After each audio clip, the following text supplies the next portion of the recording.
بسم اللہ الرحمن الرحیم۔ السلام علیکم۔ حجاز کے کسی علاقے میں ایک خاموش اور تاریک رات تھی۔ یہ ذی الحج کے مہینے کی کوئی رات ہوگی۔ ہر طرف خاموشی اور سکونت چھائی ہوئی تھی۔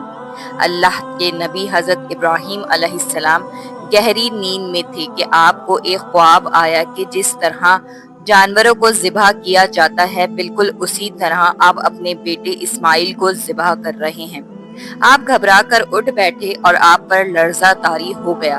بالکل ایسا ہی خواب آپ کو کئی دنوں سے مسلسل آ رہا تھا۔ ابراہیم علیہ السلام کو اب یقین ہو چکا تھا کہ اللہ رب العزت انہیں کسی بڑے امتحان سے گزارنا چاہتے ہیں، اور وہ ایسی سخت آزمائش تھی جو کوئی باپ اپنے بیٹے کے متعلق وہم و گمان میں بھی نہیں لا سکتا تھا۔ اسماعیل علیہ السلام کی قربانی کا یہ واقعہ کیا تھا، اور اس واقعے میں چھپا انسانیت کے لیے عظیم پیغام کیا ہے؟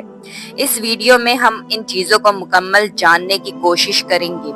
دراصل پیغمبروں کو اللہ تعالیٰ نے جس طرح کائنات میں سب سے بلند مرتبے پر فائز کیا تھا، اسی طرح انہیں بڑی کٹھن منزلوں سے بھی گزرنا پڑا۔ حضرت ابراہیم علیہ السلام کو بھی اللہ تعالیٰ نے بہت ساری آزمائشوں سے گزارا، جس میں آپ ثابت قدم رہے اور ان آزمائشوں میں پورا اتر کر تمام ادیان، مذاہب اور امتوں کے امام کہلائے۔ حضرت ابراہیم کی شادی آپ کی چچا زاد بی بی سارہ سے ہوئی تھی، لیکن کئی سال گزرنے کے باوجود بھی حضرت ابراہیم کو بی بی سارہ سے کوئی اولاد نہ ہوئی۔ نبوی مشن اور توحید کے پیغام کو آگے بڑھانے کے لیے حضرت ابراہیم کو ایک جانشین کی سخت ضرورت محسوس ہوئی، لہٰذا بی بی سارہ نے حضرت ابراہیم علیہ السلام کو مشورہ دیا کہ آپ ان کی ایک کنیز سے شادی کر لیں تاکہ ان کی نسل آگے بڑھ سکے۔ آپ نے ان کی ایک کنیز جس کا نام ہاجرہ تھا نکاح کر لیا۔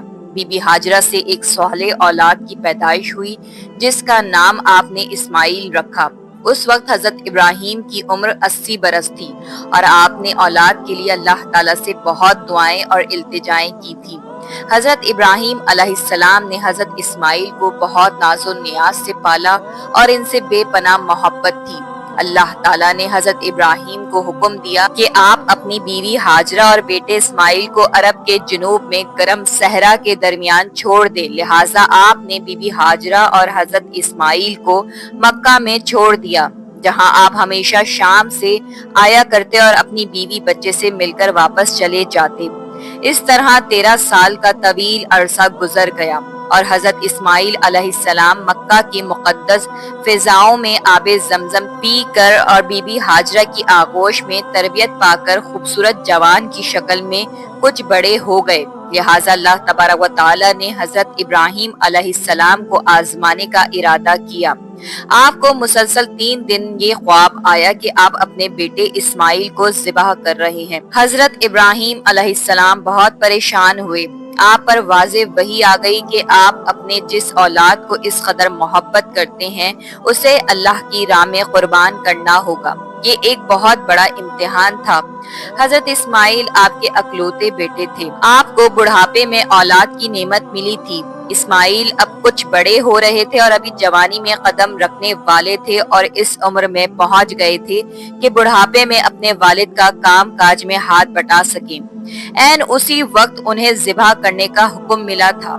حضرت ابراہیم علیہ السلام کو اپنے بیٹے سے بے حد محبت تھی، اس کے باوجود آپ کے دل میں اللہ کی محبت سے بڑھ کر کسی اور کی محبت نہیں تھی۔ اللہ کا جو بھی حکم تھا انہیں پورا کرنا تھا۔ حضرت ابراہیم نے اپنے دل کو مضبوط رکھا اور اپنے بیٹے اسماعیل کو اپنے اس خواب کے متعلق بتایا اور کہا، اے میرے بیٹے، میں خواب میں دیکھتا ہوں کہ میں تمہیں ذبح کر رہا ہوں، تو تم سوچو کہ تمہارا کیا خیال ہے؟ حضرت اسماعیل نے کہا، ابا جان، آپ کو جو حکم ہوا ہے وہی کیجیے، اللہ کی مشیت سے آپ مجھے صبر کرنے والوں میں سے پائیں گے۔ لہٰذا اگلی صبح آپ بی بی ہاجرہ کے پاس تشریف لے گئے اور انہیں حکم دیا کہ اسماعیل کو نہلا دھلا کر خوشبو لگاؤ اور تیار کرو۔ سیدہ ہاجرہ نے اپنے بیٹے کو نہلا دھلا کر خوشبو لگائی اور انہیں تیار کر کے حضرت ابراہیم علیہ السلام کے حوالے کر دیا۔ حضرت ابراہیم نے ان کا ہاتھ پکڑا، باپ بیٹا چھری اور رسی لے کر جبل عرفات کی طرف چل پڑے۔